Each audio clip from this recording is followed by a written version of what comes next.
designed to preserve Indian tribes on U.S.-owned reservations, which are governed by tribal leaders and sovereign nations. Okay, they are misleading the people again because the United States does not own the nation territories. The nation territories are nations. They're territories that are independent and sovereign territories. They are not owned by the United States at all.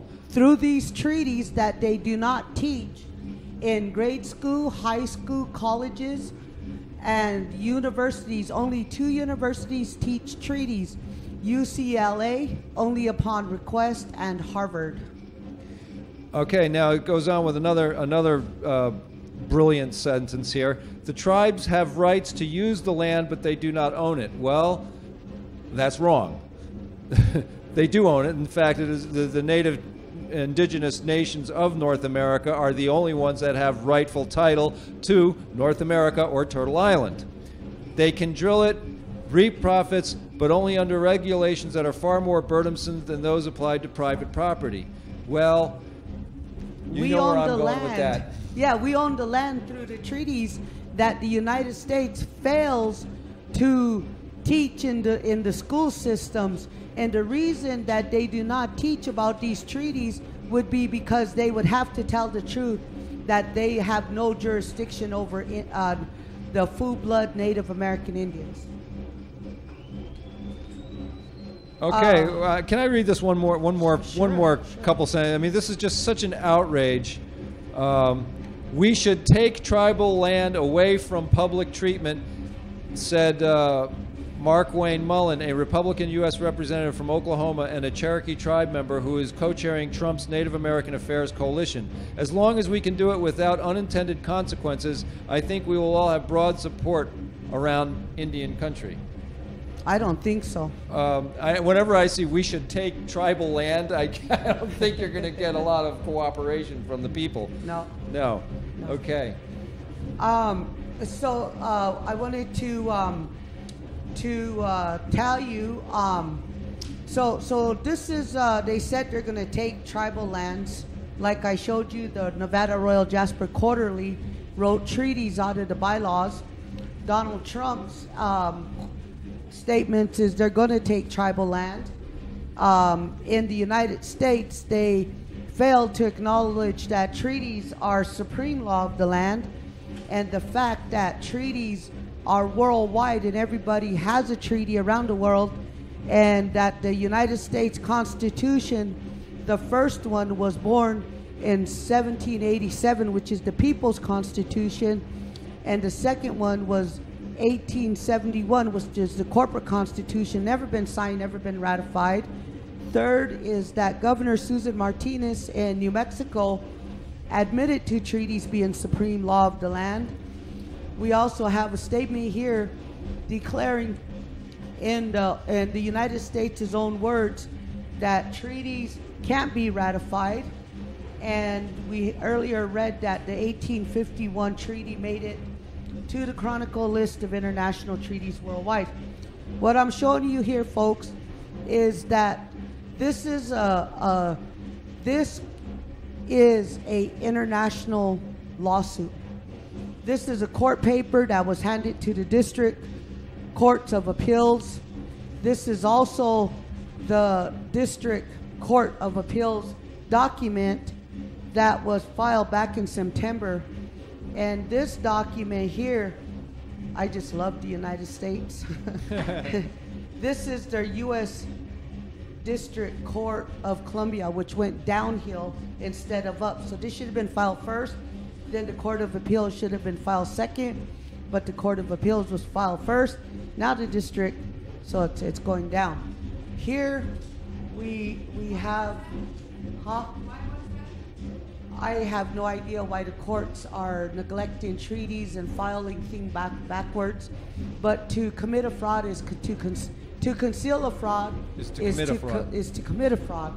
And Indian treaty laws are federal laws, and to ignorance of federal law is no excuse to those who practice laws, meaning judges, lawyers, prosecutors. All of them know that treaties are supreme law of the land. the general public do not practice these. However, this is why treaties should be taught in grade school, high school, colleges, and every single university around the world. I also wanted to let you know, because Standing Rock, you go ahead and put those down for me, brother.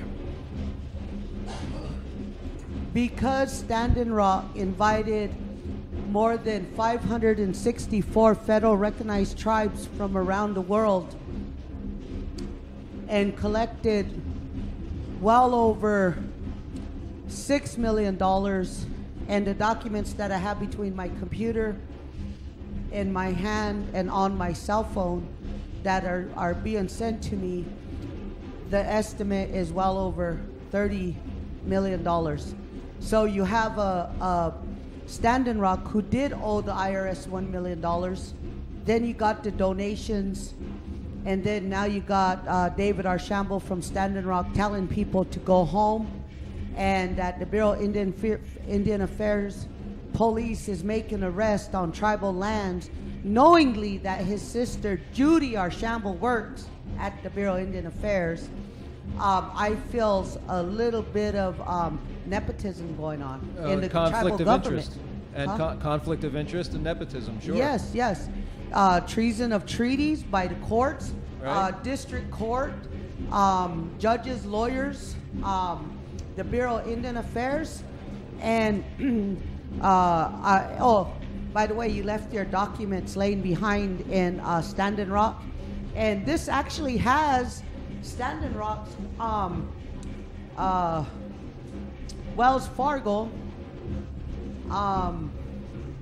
Let me see. Let me just say it really right, and I'll show you. See, I can't make none of this up. I'm not that smart. Yeah. Bank account statements. Oh my God, they're account statements, and none of it matches up with this. So we have one document, but we have 1, 2, 3, 4, 5, 6, 7, 8, 9 districts on the Standing Rock Reservation. Where's the rest of them? Well, we need to do a audit. They have to be audited. Yeah. They're a chartered corporation. They deserve to be audited. Well, yes, and this is part of the problem that we the people have with a fraudulent, corporate government, is that our government should be audited, because we are being, wealth is being extracted from all of us. Yes, all of us are being extracted, and the contract of the Constitution makes it very clear that our work is our property, okay?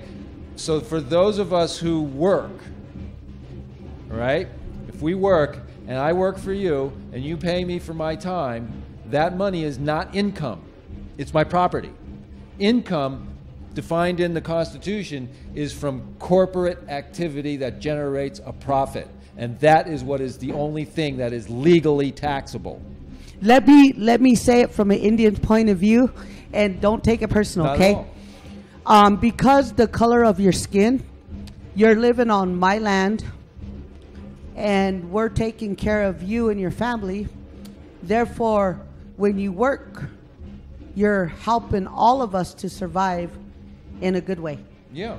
But the government, what they said is, you're working for us, so you owe me money. And they take that money, put it in their pocket, and do not distribute it with the Native American Indians. Right. Therefore, there's poverty and genocide. So there's two ways of looking at this, folks. One way is strictly the government's way, where they manipulate the system, and that's where they get billions of dollars, and do not distribute the money to the Native American Indians. And what you're seeing right here is a actual document for Standing Rock, and it has their bank account number for Wells Fargo, and the money is not distributed to the Great Lakota Nation, although the Fort Laramie Treaty is Lakota, Nakota, Dakota, Cheyenne peoples. It's only being distributed to Standing Rock. Standing Rock does not own our treaties. As a matter of fact, this particular corporation, as well as many other corporations, get federal funding for allowing the government to use our land in name only. But this is where they take advantage of it, and they drill and for uranium and oil. And this is where many of the sicknesses come in that I was telling you about, bitumen. And bitumen is a diluted dilbit. Dilbit. Okay. Yes. Yeah. Okay. Okay. It's very military. No, the reports that I was seeing just actually yesterday morning are quite alarming. That there are many people who are still there. Water protectors, and there is substances being sprayed into the atmosphere at night, and apparently with crop dusters. So this is real low to the ground, really directly spraying the people with something that is giving them respiratory problems to the extent that people are coughing up blood. So this is a pretty this is chemical warfare, and I think I'm always known for calling a duck, and let's call a duck here a duck. Our government has engaged in chemical warfare on our people here in our own borders. So this is a violation of a number of things besides human rights violation. We're also talking about military applications to our civilian population within our own borders, which is a violation of posse comitatus. So I can feel you have something to say. You were moving with something. So yes. I have a cough and had it since September. And I don't want to just focus on me, but there's many who have coughs. And yes, there's respiratory problems on the Standing Rock Indian Reservation, also renamed Ocheki-Shikawi.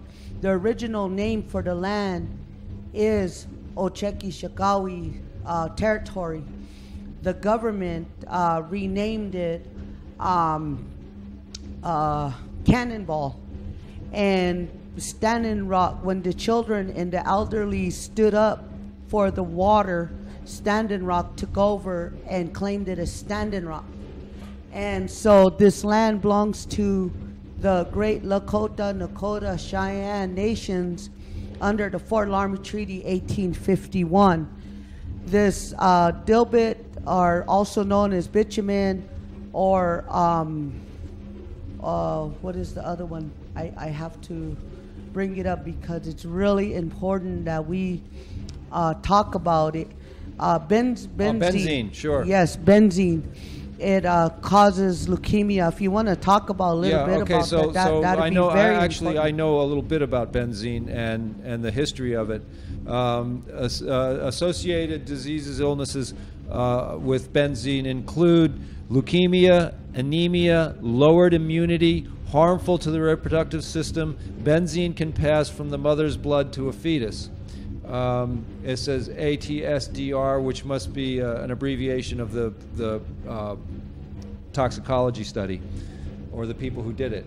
What I know about benzene is a distillate of petroleum products that is the basis of gasoline as a fuel. All right, all gasoline is a derivative of benzene.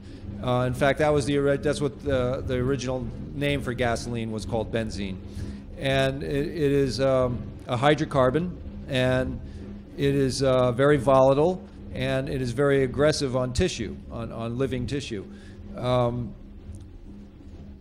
One of the horror stories of benzene goes back to between 1860 and 1890 is when drilling for oil really became aggressive in this can cause benzene rivers and lakes, and what the original purpose of petroleum extraction in the 1880s, 1890s was to replace whale oil, and this is like one of the few good things that I could talk about petroleum is it hasn't been all bad. We say because our civilization's need for oil was shifted away from whales, which almost were driven to extinction, it went over into petroleum.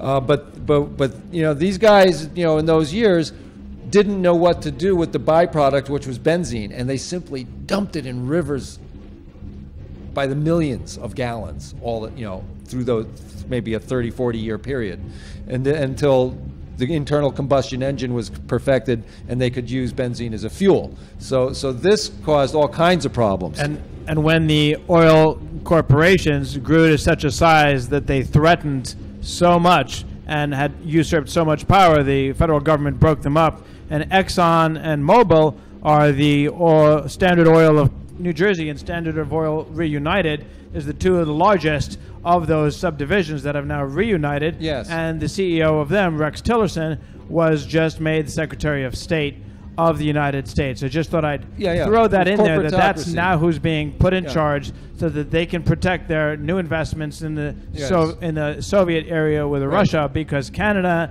and the United States have put them into wildlife long-term locked up, those reserved, so now they can only get to them through Russia, and they have a lot invested in there. So that's why Rex Tillerson wanted to gather together whatever power he could to at least try to handle part of the government away from the furor that we've got now in Washington, so that they could try to continue to run these games and salvage their absolutely toxic, historic, monopolistic, and extremely disruptive and destructive industries. Yeah. Well, just a second. I have to stop you guys real quick. Can you tell me what this says right there? EPA. Say that again. EPA. Earlier we told you that Andi and I went to jail from where? The EPA confirmation hearings for Mr. Pruitt. Yeah. And guess who Ronald Reagan put in charge of the EPA? It shredded the EPA. The mother of Mr. Gorsuch, who has just been selected to be on the Supreme Court. Do your research and your homework. That was Anne Gorsuch. Is her maiden name? You're talking about American royalty. These are just a few of the strands of the American royal chokehold, the web, of lies that they're spinning. And I think that a lot of people are not willing to act because of our comfort level. We're going to need to become uncomfortable people. I think Bruno Bettelheim said it best, or said it well. Man is more bound by silken cords than by iron chains, and we're limited by our comforts and our need to push buttons and have it be done in a way that works. And it's not working anymore, and it's operating very fast. And we are going to need to get out of our comfort zone to be able to stop this juggernaut. That's why I'm thinking that people need to be willing to get uncomfortable, throw their arms around somebody being arrested, all join in a group, and stop. Because you know what?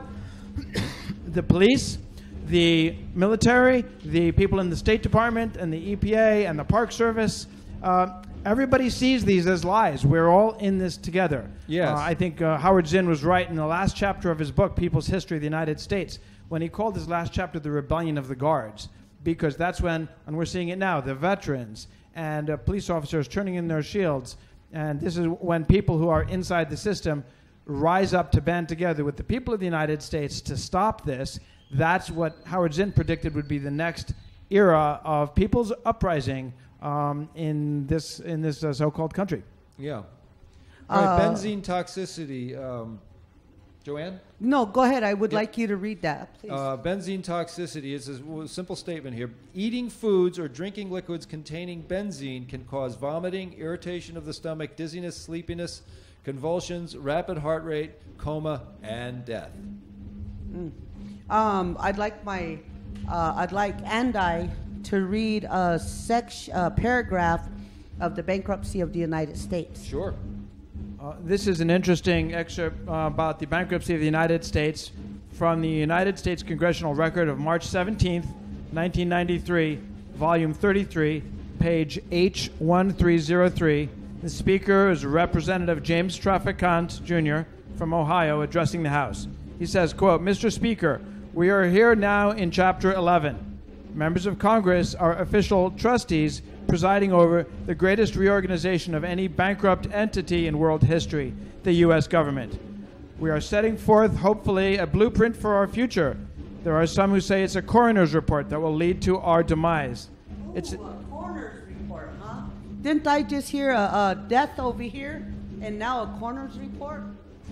It's an established fact that the United States federal government has been dissolved by the Emergency Banking Act of March 9th, 1933, 48 Statute 1, Public Law 89-719, declared by President Roosevelt being bankrupt and insolvent, HJR 192, 73rd Congress in session June 5th, 1933, with the joint resolution to suspend the gold standard and abrogate the gold clause, dissolve the sovereign authority of the United States and the official capacities of all United States governmental offices, officers, and departments, and is further evidence that the United States federal government exists today in name only. And that is the foundation of too many of our lives and assumptions, and we need to think outside the box and question those assumptions. George. Yeah. I went to the Supreme Court right across the White House, the Capitol. Uh-huh. And I wanted to know how to file a class action lawsuit. You might not want to do that. I do. I learned some stuff, because if you do a class action suit and you lose, it restricts anybody else from coming after the same issue. So there's a thought about that. These are. One by one. They have a bag of dirty tricks. So if one person falls with one dirty trick, then the second person comes on.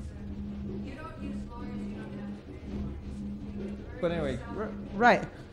keep your thought. This is the reason for this lawsuit is based on the treaty and the Constitution, the black ink on white paper, and nothing else.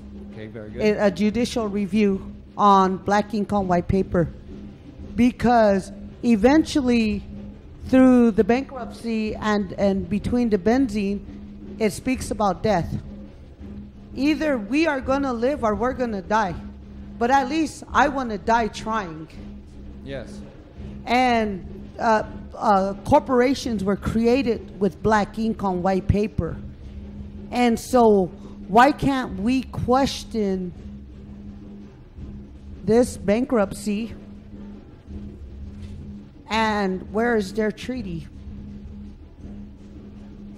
on a judicial review in Supreme Court? It's never been done. Yep. 1803, Judge John Marshall said that treaties are supreme. Emerson Elk, his daughter, won a federal court case based on the Fort Laramie Treaty. So you have precedent. Yes. And the United Nations declared treaty as supreme law of the land in their constitution. Well, here's what you have is you have a condition where the legitimate, rightful governance has been replaced with fraud.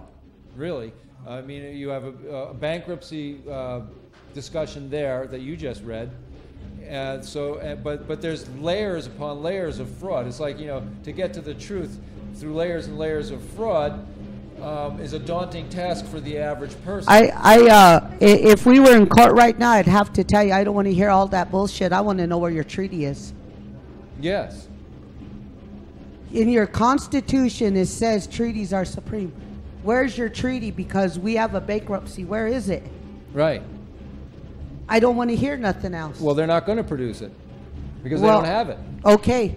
So now I'm putting eminent domain on Washington and seizing all your embassies. Go for it. Okay. I'm also taking $300 billion, and you will pay every penny of that in gold and silver. And if you can't, you will face the Fort Laramie Treaty, bad man removed or bad man removed for life. Which one do you want? Well, I want them all removed, but, Okay. We're going to go building by building. Anybody who neglects treaties has to stand in this. I just have two questions. Where's your treaty? and this bankruptcy? Why wasn't it told on the judicial review? I don't want to hear nothing else, because technically we give them a chance to talk, and they will bring everything up under the sun. I don't want to hear it. No. Keeping it simple. This is one of the things that I've learned in my court battle. I'm under attack myself, and to keep it on point is what they can't stand. When you are keeping and holding, say, the judge or a prosecutor to the point, the issue at hand, and they'll always try to trick you or sidestep you or whatever with some other concept to get off the point that they don't want to answer. Right. Okay. So now that we got off the point, you have a charter number of the United States 052714196 has now been suspended due to the fact that you are jumping from question to different answers. Right. And court's now over. Yes. Yeah. And this has to be done, justice in the eyes of the world, with the world watching. Yeah, and with our own population watching. I mean, we are. I think I just defeated you in court. Well, I wouldn't be on that side of the bench, right, myself. So but we I just did a role play. Yeah. No, I got that. I was trying to get up to speed. Thing is, you see, I'm an honest person, so dirty tricks aren't part of my aren't part of my lexicon. No, but we just did a role play, and it was cut, dried, and to the point. Right. And you're telling me that they got a lot of tricks. Yes, they do. They got a lot of different pages in their books too. But we're not here for their tricks. We just got a simple question on a class action lawsuit. Where's your treaty, and why didn't you explain the bankruptcy? We don't want to hear none of their mumbo jumbo or anything else. It shouldn't be a very long process. It should be a very simple process. And if they cannot answer, they want to come up with mumbo jumbo, we end this court session and we move the court case to the Netherlands, where we ask the judges and lawyers of the Netherlands to come down to this country, and we supersede, or we continue in the court process that the United States not only lied in Court of Appeals or the district court, but also carried on into the Supreme Court. And the United Nations knew they had no treaty and continued doing business in the United Nations. And so now that it's World Court, we want to know where the United States treaty is, because we have a bankruptcy right here. If they cannot produce their treaty, we would like for them to shut down all businesses of the White House on the 10-mile radius and all embassies across the world, because a bankrupt corporation cannot do business with indigenous nations around the world. It's fraud by trickery. Yeah, and by its own definition, by our own constitutional definition, a corporation cannot litigate, cannot legislate. I believe right here it says depriving their just powers for the consent of the governed of 1776, meaning that the people, you have to stay legitimate to the people, and once you lie, I'll let you handle that, Andy. Yeah. I'm gonna let Andy. I'm gonna give Andy a chance. I think he has a very good point here. Hold on. I'm sorry. Fraud vitiates all contracts. No, fraud vitiates everything it touches, is the quote from Black's Law. Yeah, we got that dapple cough from being sprayed at Standing Rock, which, by the way, is a place that does need help. We do need help cleaning up the mud flats, and we do need help building the eco-villages there, and we do need help spreading the word so that many people are building eco-villages everywhere. We've been putting up solar rechargers and wind turbines and turning off the generators and creating a sustainable eco-village where money is not an issue and medical care is available of all types and people are feeding each other best we can. It's an unusual situation, but I believe that we as citizens, as human beings, can get together and create this world with our own energy because we are the people that create value in the world. There's a lot of people that live off of value, but when I get out in the morning and I take out my tools and I do work, I create more value in the world than the money that is given to me at the end of that day. That's where all the value in the world comes from, people, productive people. And lots of governments and lots of people pushing papers around living off of that value as vultures and leeches in some cases, or as helpers in other cases, or as extortionists, as in the case of insurance companies. So those of us that create value can actually create a sustainable country very quickly. And my vision would be that we make everything that Donald Trump stands for basically irrelevant before he's even impeached. That we create the country we know we can with a sustainable future. The contract in the Declaration of Independence, the government we've got now, this is what I was going to read. It says, we hold these truths to be self-evident. It's really obvious that all human beings, I'm going to alliterate a little bit. Sure. All of us humans are created equal, and they are given by our Creator with rights that cannot be taken away by anyone for any reason, and that among these are life and our liberty to pursue happiness. And that to secure and safeguard these rights, we create governments among ourselves, and they derive their just powers from the consent of the governed. And that when any form of government becomes destructive of these ends, it is the right of the people to alter or abolish it. Right of the people is capitalized.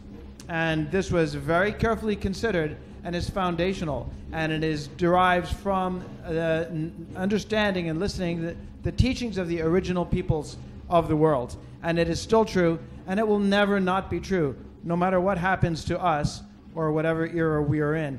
These are universally acknowledged truths in the world. And so that would be my vision, is that we you know, because my question for us here is, okay, so we've made a point, we've made a lot of points, there's many angles to this shroud of falsehood that we've exposed. So where are we going with this?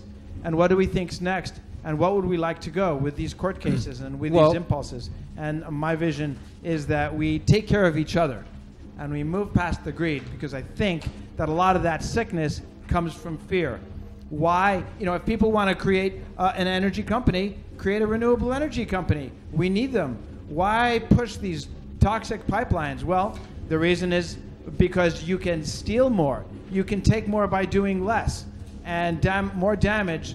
And that's basically based to not to demonize it. Oh, it's much worse than that. Black snake. It's much worse than that. What are we going to do about it? We can't kill and destroy the black snake because energy, it can't be destroyed.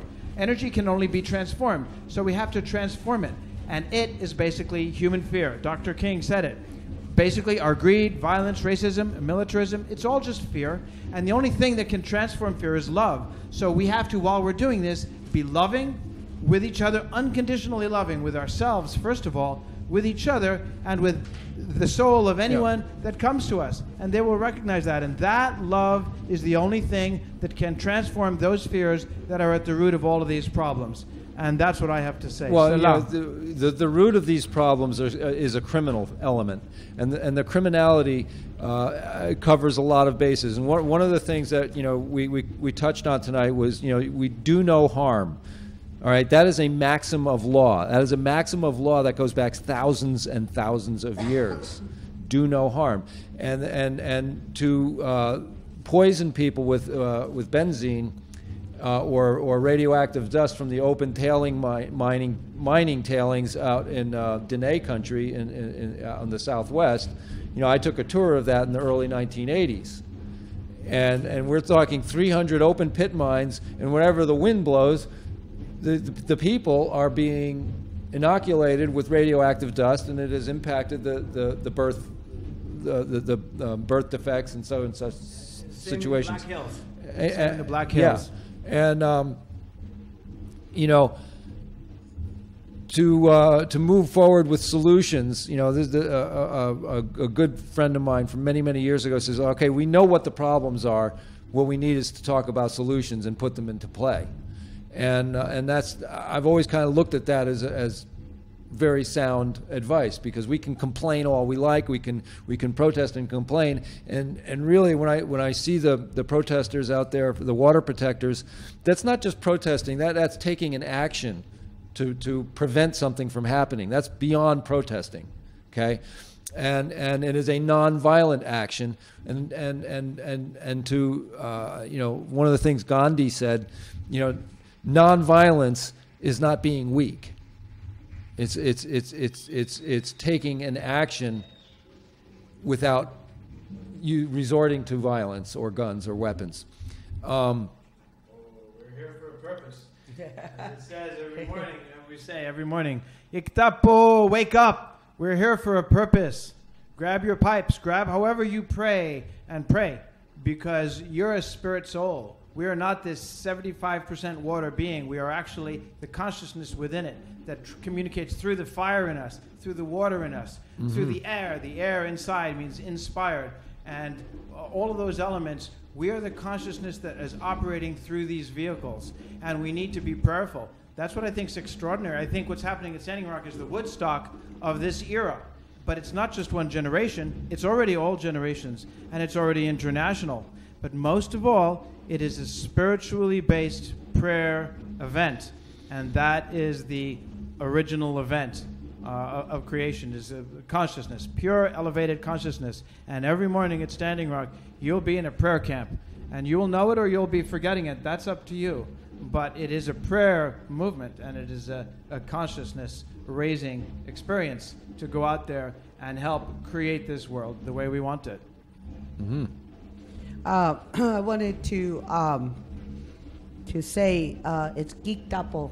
Geektapo. Geektapo, get up now. Time to get up. We're here for... for... Been up for 2 hours.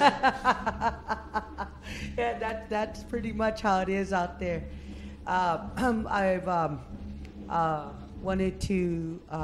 I know we have to close up pretty soon, right? No, half hour. Oh, another half hour. Oh, I was kind of getting scared. I was looking at that clock. And The clock's a liar.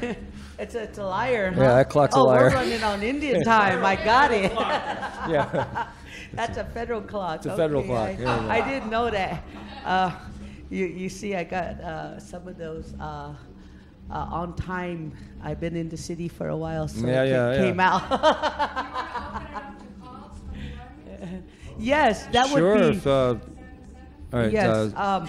Before we do callers, I just want to express that what we have here is sage, and what the sage is how we spiritually pray. Some people pray with the Bible. Some people pray with Gandhi. Some people pray with a different instruments, and we pray with sage.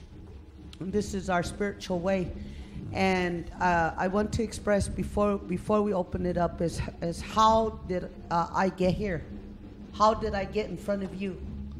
And how did this become what it is today? I had to Sundance, Sweat Lodge, go to Humblecha and peyote meetings. In other words, I had to spiritually get connected to the Creator and ask Him permission to help me, to help our people to live. My grandmother in 1973 told Russell Means, Daku hecha yuchinki, lecha elo. Ashchin daku hecha yuchinki, gakya Pine Ridge hecha. Ashchin daku hecha yuchi, nie yuchi, gakya hecha elo. She said that whatever you want is going to be in here. You have to study. She said what you really want is in Pine Ridge. It's all there. She also said if you want to be famous, don't use Wounded Knee. Go to Hollywood, because our people in Wounded Knee were dead. Chunkpe opi oyate ki iuhate. That's what she said. So remembering my grandmother's words was to do a lot of studying. I'd also like to thank David Lee Buse for helping, Cipriano Roybal, and Mario Gonzalez for helping to bring it together, and those who were passed on right now, who also are never forgotten, to bring in this where it is today to the table. I know we're going to take callers and everything, but I just wanted to share with you that we never forget where we come from. I'd also like to thank all the veterans, the men and women who gave their life for our people to live. We will not forget the Native American Indians who have passed on, or the Native Indians who have passed on, those who fought each other, then fought for the government so that we may be here today. Our grandmothers, our grandfathers, and the children that are born and yet to come, and those little babies who will go home today. We love you, we care about you, and we'll never forget you. Our nieces, our nephews, our sons and our daughters, our cousins, our relatives, and our different distant relatives we name Hunka, we love you as well. We'll never forget you. To those that are significant others out there, whether they be man and woman or gay, we love you. I'm gay, I love you. No matter how you look at it, your different skin color, whether you're black, white, purple, maroon, we love you, we care about you. This is why we're doing what we're doing today. It's not because we care about the government. This government has lied to us for 500 years, since the arriving of Columbus in 1492 to 2016. We're not here for that government. Everything on this land belongs to us. If there's an earthquake, a hurricane, a tsunami, or if this world fell apart, we don't have nowhere to run to. We'll always be here until the following tidal wave. But for right now, all of this has come together so that our people may live, including you. We don't like Donald Trump. We don't care about him. But unfortunately, Donald Trump is part of this country, and it's even his children and his great-grandchildren and their children that our people are fighting for water, for the right to live. And even if those who don't like us, the policeman, Dakota Access Pipeline, Army Corps of Engineers, boss, even if you don't like us, we're fighting for you and your family. And those police officers who shot out Vanessa's eye, we love you. We're fighting for you and your family. Those who shot Sophia's arm and hurt her brutally, we're fighting for you and your family. Those who don't care about Native Indian traditional rights and human rights, we care about you and we're fighting for you. So whether or not you believe this, we're also fighting for the drug addict and alcoholic who likes to do drugs and think that nobody cares. We're fighting for you so you can put that little bit of water, that clean water for your needle so you can do drugs. We don't want you to do that, but yet at least we're fighting for you to live. Someday we pray that you'll get better and you'll get the help you need and you'll join us. We pray for you like that. We want you to live. We don't want you to die. We want the best for you. But yet there's a lot of you who don't understand that. The alcohol. We want the alcohol to go away. It was never supposed to be here. It was never supposed to destroy the children or families or people's lives. But it came, and our people are still fighting. We're fighting for you. So with that being said, in a most sacred way, I'm going to ask Creator to please bless us. Atewa kantanka takashla wopla oshmailo omakiayo. Chin dagnishni mia swashnia happy kinia yuha soa. Nadako hecho oyatiki yokshi chawana damushte hecha. Omakiayo atewa kantanka takashla chin dististila wina hemia na dagnishni mia swashnia chin happy ki wopila chechu mini wichoni na unchimaka wopila chechu. Atena kakana iha oyatiki wopila chechina chantewa chantewa ste iha kichuo pilamilo atewa kantanka. Thank you for this day. and bless our people.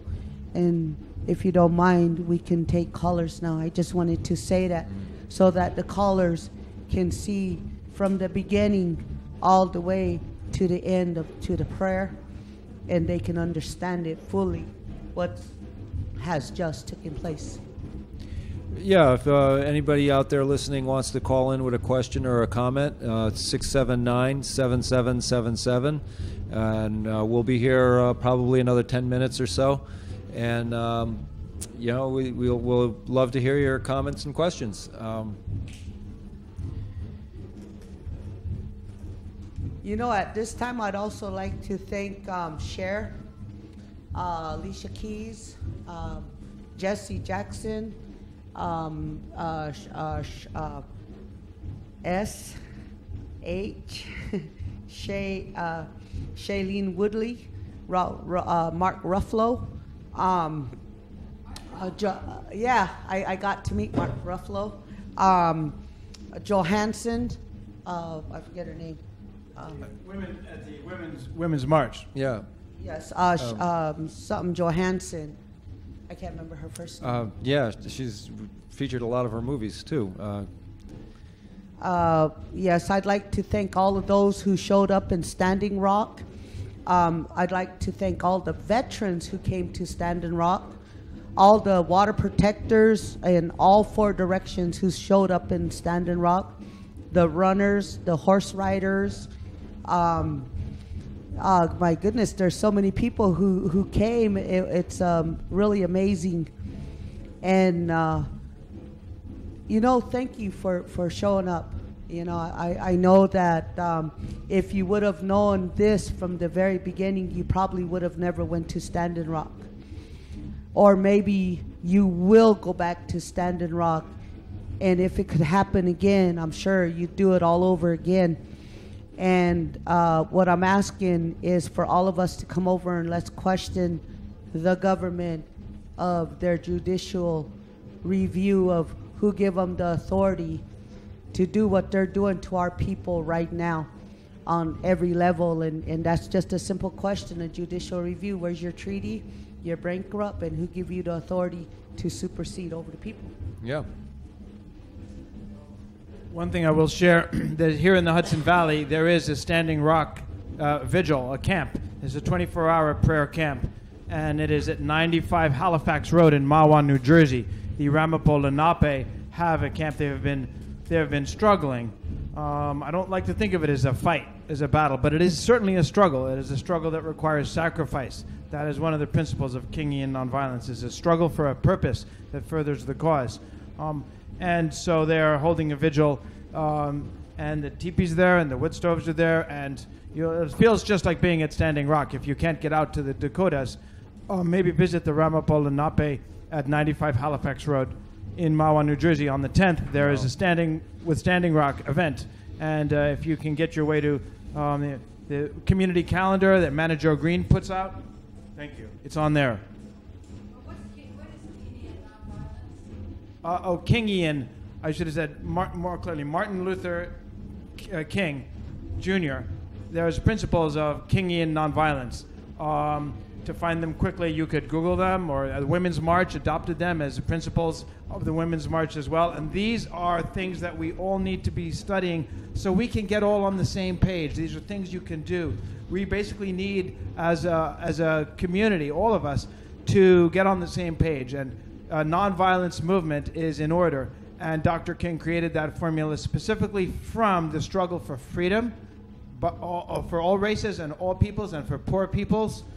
So there's a lot in those Kingian principles of nonviolence, Kingian, and they're a good path towards the future. They're not everything, but they are a lot of what we need to learn how to be together. It's like the day of the inauguration.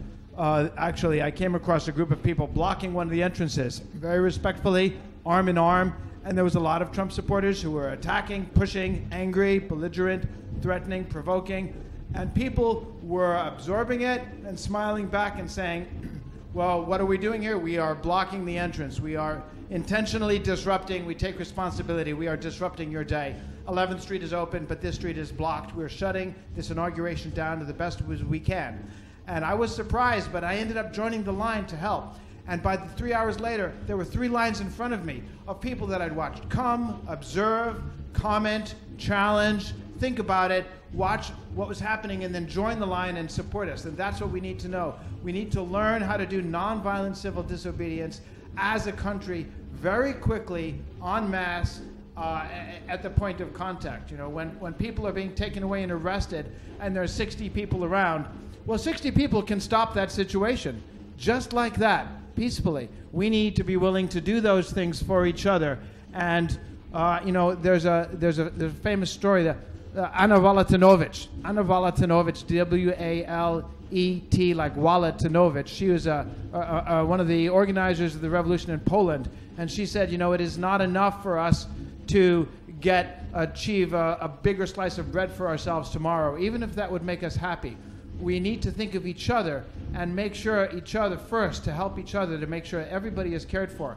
And if we do this, then we will not be treated unjustly, and nobody in our midst will be treated unjustly. We need to extend our friendship and strengthen our solidarity. That's from a series of lectures, teachings of hers called Do Not Wait for Instructions, which I think is a good rule of thumb. Yes, you know, you've just reminded me of something that I think is a real kind of a real parallel to what you just talked about. And a good friend of mine, Ralph Huntington, is starting a blog about off-grid living. And I'm kind of an expert at that. I've been doing it for 6 years on a local mountain here. And, you know, I got to thinking about it. Well, okay, you know, I've been off on my own. And then you know, as I kind of got excited about it, gee, that's a real nice blog. That's really something that would be educational for a timely thing too, because we really do need to know how to live as naturally as possible, but not necessarily suffer. You know, it doesn't have to be a kind of a thing that you suffer through. So I started thinking. I said, well, you know, I call him up the next day. I said, you know, Ralph, I was doing a construction gig out in Connecticut, and this customer was very wealthy and was building bunkers and stocking up on weapons and food and all this kind of thing. You know, he was thinking of himself as a survivalist for, you know, whatever big changes are coming down or whatever. And then I thought to myself, you know, you're talking about living off grid, and my perspective of it was, you know, being by myself on top of a mountain. And I said, but you know what? You're going to starve and die by yourself. I said, what you're really talking about is off-grid communities, because we need each other, and we need each other. And in the old way, the natural economy is if I made some nice deerskin leather and you had a couple bushels of corn, we could work a trade, and there was a natural economy. All right, and the more that we move towards these natural activities, they all involved community. They all involve working together. So I said, you know, my first article is not going to be about being by yourself and living off grid, whether I have a solar generator or whatever it is that I might be using that to give me technology. I'm not going to do that by myself. I'm going to want my family. I'm going to want my extended family, and I'm going to want their extended families. So that's kind of where I have moved, is that, you know, we can't do this alone. You know, you can't do it by yourself, and you're feeling alone. And you know, and my struggles in trying to bring truth to the people, I know I've been targeted because, you know, if I do get a voice or if I do get effective, they come after you. I'd like to make a comment about that as I look at the TV. I've always said when I Hamlechad, I come from a place called Wounded Knee where men, women, and children were massacred. I'm gay, and I'll have no problem in prison. And if the government leaves me alone, I'm among my people. Now, for you, you're not gay. You'll have a problem. And when you go home, I'm sure you'll go back to your people too, but Wounded Knee is known around the world. And so it kind of pisses off the government a little bit, because Washington, D.C. and the people like Donald Trump don't really have a home here. They probably don't even know where they come from, you know? So Donald Trump may be a little jealous of that. And quite honestly, the rest of us, we don't care if he's mad or not. But we do want him to feel welcome, and we do want him to have the best that this country has to offer without destroying it. On the opposite hand, Mr. Trump feels like he has to lie, cheat, and steal to get what he wants. And in the process of lying, cheating, and stealing, he has to commit genocide. And genocide, he could blame Obama for everything, but to allow the Dakota Access Pipeline to go through with a order, what was that word? Executive order. Yes, by signing an executive order, that's putting a death sentence on many people's lives without them really knowing what's going on. So the way that I feel is, I feel by standing up, I had to Blahichiapo, although I'm afraid. I don't want to die. I don't want to go to prison.